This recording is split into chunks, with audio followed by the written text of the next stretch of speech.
Assalamualaikum warahmatullahi wabarakatuh. Ini adalah kisah tentang seorang nabi yang hidup di era kerajaan-kerajaan kuno. Kisah nabi satu ini sangat penuh dengan keanehan, keganjilan, dan hal-hal yang melampaui kewajaran.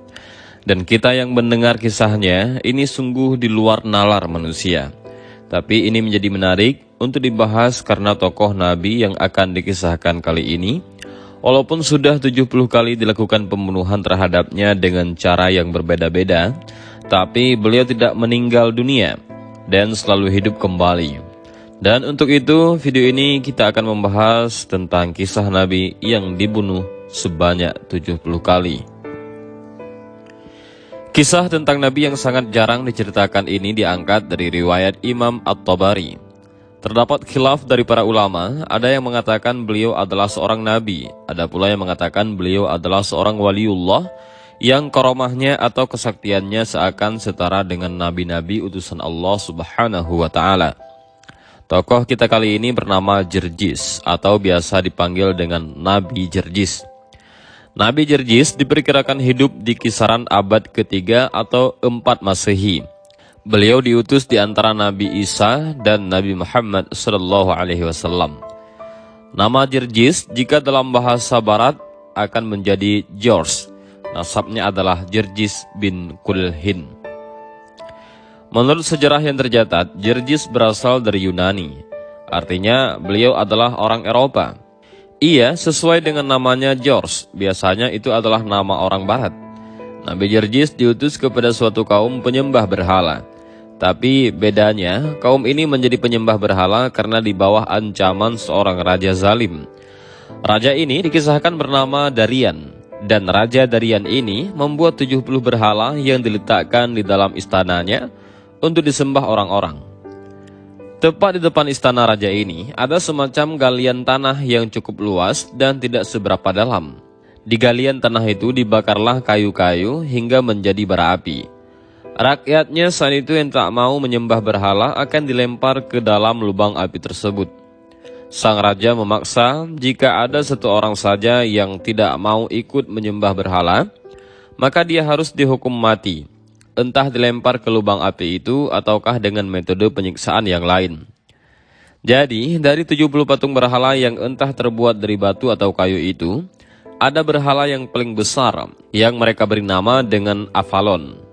Akhirnya banyak ketika itu penduduk yang lebih memilih dihukum mati daripada mereka harus menyembah Avalon dan menyekutukan Allah Subhanahu wa Ta'ala. Diceritakan bahkan sampai ada 34.000 orang yang mati di tangan Raja Darian ketika itu. Akhirnya, karena semakin hari jumlah penduduk yang dibunuh semakin banyak jumlahnya, maka Allah Subhanahu wa Ta'ala utus seorang wali atau nabi kepada mereka untuk menyadarkan Raja Darian yang kejam ini. Pada suatu hari, Nabi Jerjis mendatangi sang raja zalim dengan nada yang lemah lembut. Nabi Jerjis berkata, "Hai Darian, mengapa engkau tunduk dan menyembah patung-patung berhala itu? Mereka tidak bisa mendengar apalagi melihat, dan bahkan patung-patung itu tak bisa menolongmu, apalagi dia menolong dirinya sendiri." Raja Darian yang kejam itu menjawab, "Sesungguhnya hartaku, tahta kerajaan ini semua, dan segala kemegahan yang kumiliki sekarang, itu semua kudapatkan sejak aku menyembah berhala-berhala itu. Dan lihatlah dirimu, aku tidak melihat kesenangan dan kemegahan pada dirimu sebagai hasil penyembahanmu pada Tuhan yang engkau agung-agungkan itu." Kemudian Nabi Jerjis menasihati sang Raja Darian. Beliau berkata, "Sesungguhnya segala kenikmatan dan kesenangan di dunia ini akan hilang jika kita meninggal dunia. Sedangkan nikmat akhirat yang Allah Subhanahu wa Ta'ala anugerahkan kepadaku akan berlangsung selamanya." Setelah dialog itu, kemudian keduanya berdebat dengan sengit. Tapi Nabi Jerjis berhasil menyudutkan sang raja, bahwasanya apa yang dilakukan adalah kesalahan besar. Karena ego dan gengsinya sebagai seorang raja, saat itu Raja Darian tidak terima dia kalah debat. Akhirnya Darian pun menjadi marah dan menyuruh pengawalnya untuk mengikat Nabi Jerjis. Kemudian dibawakan air yang sudah mendidih, dan air mendidih itu telah diberi daun-daun yang beracun. Disiramlah tubuh Nabi Jerjis ketika itu, hingga kulitnya melepuh dan mulai nampak daging-daging dari balik kulit yang melepuh itu. Tak hanya sebatas disiram, ketika itu mereka buat semacam tongkat penggaru yang ujung-ujung penggaru itu dibuat sangat tajam. Tubuh dari Nabi Jerjis yang tengah melepuh itu digaru oleh pengawal Raja Darian, hingga terlihat tulang-tulang dari Nabi Jerjis. Dan pada akhirnya Nabi Jerjis pun wafat dengan tubuh yang hancur lebur. Keesokan harinya, tiba-tiba datang seorang pria ke istana yang ternyata itu adalah Nabi Jerjis. Raja Darian yang melihatnya pun kaget. Kenapa bisa orang yang sudah dibunuh, yang bahkan badannya sudah hancur lebur, datang ke istana lagi? Allah Subhanahu wa Ta'ala hidupkan lagi Nabi Jerjis dengan rupa yang lebih menawan dibanding sebelumnya. Saat itu Nabi Jerjis datang dan langsung beliau berteriak dengan suara lantang kepada Raja Darian. Wahai Raja Zalim, katakanlah tiada Tuhan selain Allah. Sambil merasa kebingungan, saat itu Darian mencoba untuk membunuh Nabi Jerjis lagi, untuk yang kedua kalinya. Kali ini Darian memerintahkan pengawalnya untuk membawakan 6 tasak besi yang sangat tajam. Kedua kaki Nabi Jerjis diikat dan diterentangkan. Kemudian ke-6 tasak besi itu ditancapkan hingga tembus ke tubuh Nabi Jerjis. Hingga untuk kedua kalinya, Nabi Jerjis wafat dengan keadaan yang tidak kalah mengenaskan. Di peristiwa ini, Allah Subhanahu wa Ta'ala utus malaikat Jibril untuk mencabuti pasak besi tersebut. Dan seketika itu luka-luka Nabi Jerjis menutup dan sembuh saat itu juga. Untuk kedua kalinya atas izin Allah Subhanahu wa Ta'ala, Nabi Jerjis pun dihidupkan kembali. Raja Darian kaget sekaligus bingung. Jangan-jangan Nabi Jerjis ini tukang sihir. Tapi tidak mungkin tukang sihir bisa melakukan hal yang sangat luar biasa seperti ini. Setelah Nabi Jerjis kembali dihidupkan, beliau berkata, Wahai Raja Zalim, katakanlah tiada Tuhan selain Allah. Raja Darian semakin murka. Dia merasa dirinya dipermalukan di depan orang banyak. Akhirnya saat itu Darian menyuruh pengawalnya mengambilkan sebuah pot besar. Kemudian pot itu diisi air hingga penuh dan dimasak sampai mendidih. Setelah air sudah meletup-letup, Nabi Jerjis dimasukkan dan direbus hidup-hidup di dalam pot tersebut. Seketika Nabi Jerjis pun wafat untuk yang ketiga kalinya. Kemudian Allah Subhanahu wa Ta'ala menghidupkan kembali beliau dalam keadaan sempurna tanpa luka sedikit pun. Singkat cerita, ketika itu sang Raja Zalim Darian terus-menerus menyiksa dan membunuh Nabi Jerjis dengan cara yang berbeda-beda sebanyak 70 kali. Jadi 70 kali Nabi Jerjis wafat dibunuh oleh raja. Allah Subhanahu wa Ta'ala 71 kali menghidupkan kembali Nabi Jerjis. Bahkan di satu kitab disebutkan bahwasanya Nabi Jerjis dibunuh hingga 100 kali.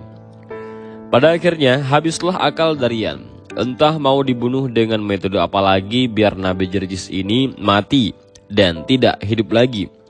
Darian dan pengawalnya sudah kewalahan menghadapi mukjizat Allah yang luar biasa. Lantas karena tak berhasil, akhirnya Darian mencoba merayu Nabi Jerjis. Wahai Jerjis, jika engkau mentaatiku, maka aku akan mentaatimu. Begini saja, sembahlah berhalaku sekali saja. Maka setelah itu aku akan menyembah Tuhanmu. Bagaimana menurutmu? Mendengar tawaran dari Darian, Nabi Jerjis tak menjawab. Beliau hanya diam saja, bahkan tak mengangguk atau menggelengkan kepalanya, sampai-sampai ketika itu orang-orang yang menyaksikannya menganggap bahwa Nabi Jerjis setuju dengan penawaran Raja Darian tersebut. Kemudian Raja Darian melanjutkan perkataannya. Dia bilang, Wahai Jerjis, aku telah berkali-kali menyiksamu dan pasti engkau sangat lelah. Sekarang menginaplah engkau di istanaku ini untuk menghilangkan keletihanmu. Rupanya Darian mencoba berbuat baik kepada Nabi Jerjis. Dia pikir Nabi Jerjis mau menerima tawaran tadi. Akhirnya Nabi Jerjis pun menginap di istana malam itu. Selain untuk menghilangkan lelah, malam itu Nabi Jerjis sekalian berpikir mencari cara untuk mengislamkan Raja Darian. Ketika malam hari di istana Darian, Nabi Jerjis salat meminta petunjuk dari Allah Subhanahu wa Ta'ala. Kemudian beliau membaca kitab Zabur sepanjang malam. Lantunan suara indah dari Nabi Jerjis rupanya didengar oleh istri sang raja. Istri dari sang raja menangis dan tersentuh hatinya. Kemudian secara diam-diam, istri Darian menyatakan masuk Islam di malam itu. Pagi harinya, dipanggillah Jerjis ke hadapan Darian. Raja Darian langsung memerintahkan Nabi Jerjis untuk menyembah berhala Avalon. Tapi saat itu Nabi Jerjis dengan tegas menolaknya. Raja Darian merasa seperti dipermainkan. Darian pikir kemarin Nabi Jerjis setuju dengan tawarannya. Akhirnya Darian menjadi marah. Dia pun menyuruh pengawalnya untuk menjebloskan Nabi Jerjis ke penjara. Ketika itu, penasehat kerajaan langsung memberi masukan kepada Darian. Wahai rajaku, janganlah engkau masukkan Jerjis ke penjara.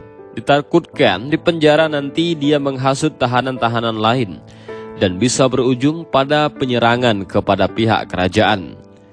Darian mulai berpikir, benar, apa yang engkau katakan wahai penasehatku? Masukkan Jerjis ke dalam penjara itu sama saja dengan membuat masalah baru di kemudian hari. Akhirnya diputuskanlah ketika itu Nabi Jerjis dipenjara di sebuah gubuk tua tanpa diberi makan dan minum sama sekali. Dan di gubuk tua tersebut Nabi Jerjis dipenjara bersama dengan seorang nenek tua pikun dan seorang putranya yang buta, tuli dan bisu. Sekian lama Nabi Jerjis dikurung di gubuk itu membuat dirinya sangat lapar. Kemudian beliau pun berdoa kepada Allah Subhanahu wa Ta'ala. Dengan cepat Allah Subhanahu wa Ta'ala mengabulkan doa dari utusannya ini.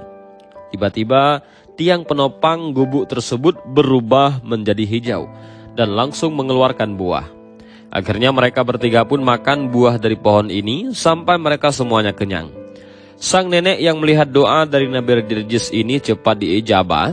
Kemudian nenek ini memohon kepada Nabi Jerjis untuk berdoa kepada Allah Subhanahu wa Ta'ala supaya putranya yang bisu, tuli dan buta dari lahir ini bisa disembuhkan oleh Allah Subhanahu wa Ta'ala. Sang Nabi pun mencoba memenuhi permintaan sang nenek. Kemudian dia mulai berdoa kepada Allah Subhanahu wa Ta'ala. Tak lama dari itu tiba-tiba putra nenek itu sembuh. Saat itu juga dia bisa mendengar, bicara dan melihat. Dan karena keajaiban ini, si nenek dan putranya langsung masuk Islam saat itu juga. Singkat cerita, Nabi Jerjis berkata kepada putranya nenek ini. Beliau berkata, "Nak, pergilah ke tempat berhala Raja Darian. Sampaikanlah pada berhala-berhala itu bahwasanya Jerjis memanggil mereka." Si anak ini langsung berangkat ke tempat 70 berhala-berhala Darian. Setelah sampai, anak ini langsung menyampaikan pesan dari Nabi Jerjis di depan berhala-berhala itu. Atas izin Allah, patung-patung berhala tersebut mencabut diri dari tempatnya dan mulai berjalan dengan menggunakan kepala mereka. Diam-diam, istri dari Raja Darian menyaksikan peristiwa itu. Dia pun mengikuti dari jauh kemana tujuan patung-patung berhala itu pergi. Setelah 70 patung berhala ini telah sampai di depan gubuk Nabi Jerjis, Nabi Jerjis pun menghentakkan kakinya ke tanah. Dan tiba-tiba saat itu tanah terbelah menjadi dua. Ke-70 berhala tersebut masuk ke dalamnya. Tak berapa lama, tanah pun menutup kembali dan hilanglah sudah 70 berhala raja yang dibanggakan itu. Raja Darian yang mengetahui kejadian ini menjadi murka. Dia langsung memanggil Nabi Jerjis ke hadapannya. Kemudian Nabi Jerjis pun datang menghadap Raja Darian. Hal ini disaksikan oleh banyak dari penduduk kerajaan itu. Belum sempat Darian berbicara, rupanya saat itu sang istri tampil ke depan. Dia berkata kepada penduduk negerinya.